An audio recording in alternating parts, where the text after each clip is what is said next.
Halo, assalamualaikum warahmatullahi wabarakatuh. Jumpa lagi kawan di channel Info Serpihan, info seputar pertanian dan tumbuhan. Untuk video kali ini saya ingin mengajak kawan-kawan semua ya untuk melihat tanaman cabai saya yang berusia 1 minggu setelah tanam. Ini baru berusia 1 minggu setelah tanam kawan. Dia sudah mulai ada pergerakan, artinya dia sudah mulai menyesuaikan dengan lingkungan barunya kawan ini. Daun di ujung-ujungnya sudah nampak hijau. Kita tengok yang lain. Nah, ini kawan, tumbuhnya sepertinya bagus. Ini berusia 1 minggu setelah tanam kawan, dan biasanya kalau udah 1 minggu ini biasanya saya akan mulai melakukan perawatan ya, pemupukan dan juga penyepraian. Biasanya kalau masa-masa vegetatif seperti ini saya memberikan pupuk NPK 1616 itu, kemudian saya tambah ZA ya kawan untuk memacu pertumbuhannya. Nah, ini gulma ini kan kita bersihkan. Untuk penyepraian juga biasanya saya mulai melakukan itu 1 minggu setelah tanam seperti ini kawan. Kita tengok yang lain. Nah, secara keseluruhan sebenarnya lumayan bagus. Nah, ini kawan, biasanya saya menggunakan pestisida, insektisida dan fungisida itu ya, saya rolling gitu untuk agar resistensi hama itu tidak kebal. Nah, ini kawan sudah mulai bagus. Ini saya tidak pakai mulsa kawan, saya tidak memakai mulsa ya, maklum ya, petani gurem lah. Petani gurem itu sendiri mengacu kepada, kalau kawan-kawan mungkin tahu ya gurem itu, tapi kalau yang belum tahu, gurem itu sebenarnya adalah tungau dari hewan, biasanya ada di kandang-kandang ayam itu kawan ya. Biasanya setelah ada hewan atau menetas itu ada hewan-hewan kecil, biasanya kalau di tangan itu gatal, itu gurem. Nah, istilah petani gurem itu mengacu kepada petani yang mempunyai lahan kurang dari setengah hektar kawan, biasanya itu. Jadi petani-petani kecil lah istilahnya, jadi diidentikan dengan petani gurem. Dan kalau kita bicara tentang petani gurem ini sendiri, sebenarnya banyak ya masalah yang dihadapi oleh para petani gurem itu, yang lebih-lebih ke akses permodalan ya. Biasanya petani gurem itu sulit mengakses tentang modal, mengakses permodalan, dan biasanya jauh dengan apa ya istilahnya, sulit untuk mengakses permodalan, teknologi dan lain sebagainya. Banyak sekali sebenarnya masalah yang dihadapi oleh para petani gurem ini, di samping tingkat pendapatan, kemudian kesejahteraan, dan banyak lagi. Dan salah satu untuk mengantisipasi gitu kawan, jadi meminim modal, jadi kita tidak pakai mulsa seperti ini. Tapi apakah dengan pakai mulsa tidak bisa berbuah? Tetap bisa kawan, tetap bisa berbuah. Saya akan tunjukkan kepada kawan-kawan semua tanaman cabai saja ya yang tidak pakai mulsa. Mari kita lihat kawan.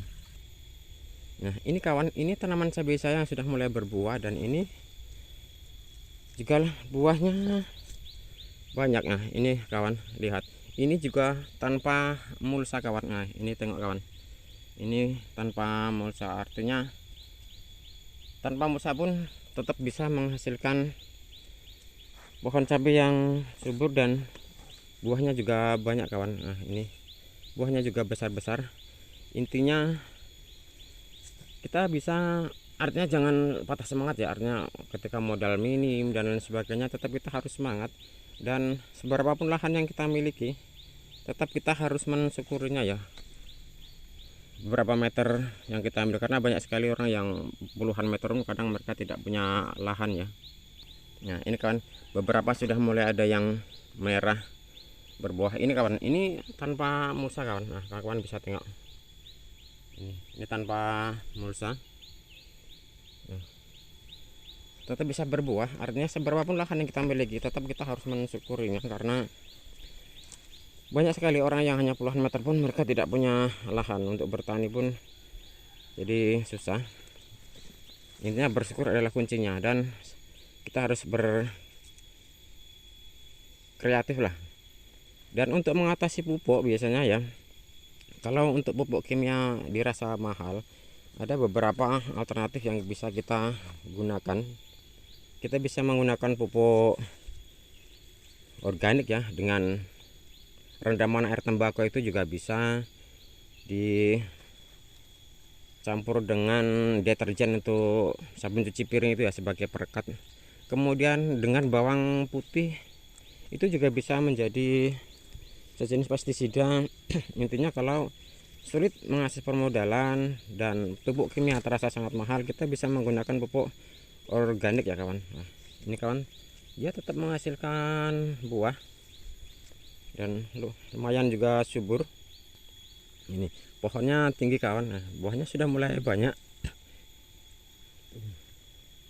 Ini kawan, ini tinggi dan sekali lagi ini tanpa mulsa tetap bisa menghasilkan buah. Sudah mulai banyak.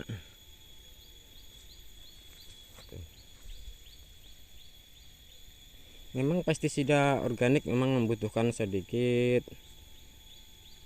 kreativitas dan tenaga dan kreativitas ya untuk mengubahnya menjadi pestisida, tetapi tidak ada salahnya kawan untuk meminimalisir modal dari bertani kita. Nah, ini tanaman terong juga. Saya tidak selalu menggunakan pestisida kimia, tidak kawan. Saya kadang-kadang juga orang lain menemukan pestisida organik itu tadi, seperti air rendaman tembakau, kemudian air bawang itu juga saya gunakan. Intinya untuk meminimalisir modal pengeluaran dari bertani kawan ya.